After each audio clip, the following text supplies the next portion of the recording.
Sir ఇప్పుడు మదనపల్లిలో ఒక అత్యాచార ఘటన జరగడం, మరి ఆ ఘటనకు కారణమైనటువంటి ఆ వ్యక్తి కూడా సూసైడ్ చేసుకోవడం అంతా చూస్తూ ఉన్నాను సార్. మరి ఈ అంశంపైనే వైసీపీ పెద్ద ఎత్తున రాద్ధాంతం చేస్తుంది. ఇదిలా ఉంటే వైసీపీ హయాంలో జగన్మోహన్ రెడ్డి గారు ముఖ్యమంత్రిగా ఉన్నటువంటి సందర్భంలో రోజా చేసినటువంటి కామెంట్స్, వనిత చేసినటువంటి కామెంట్స్ ప్రస్తుతం వైరల్గా మారాయి. మరి ఈ పరిణామాన్ని ఏ విధంగా చూడాలంటారు? ఇప్పుడు రేపు జరిగిన అమ్మాయికి వయసు ఎంత? 7 ఏళ్ళు సార్. 7 ఏళ్ళు. ఆ అమ్మాయి ఎక్కడుండింది? మదనపల్లిలో వాళ్ళ ఇంట్లో ఉండింది.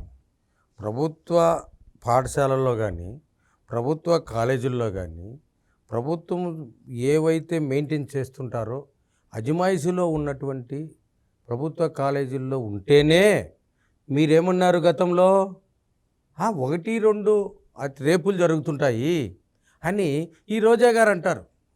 1-2 రేపులు జరుగుతూ ఉంటాయి, దాని గురించి పెద్దగా పట్టించుకోలేదు.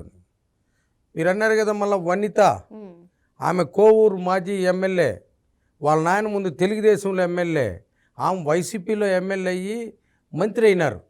ఆమె కూడా దళిత మహిళ మంత్రి.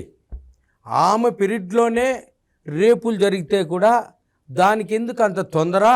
ప్రభుత్వం చూసుకుంటూ ఉంటుంది, చట్టం చేస్తూ ఉంటుంది అంటున్నారు. అంటే మీ ప్రభుత్వంలో దొంగతనాలకు, దోపిడీలకు, హత్యలకు బ్రాండ్ అంబాసిడర్, ఐఎస్ఐ మార్కు కలిగింది వైఎస్ఆర్సీపీ పార్టీ.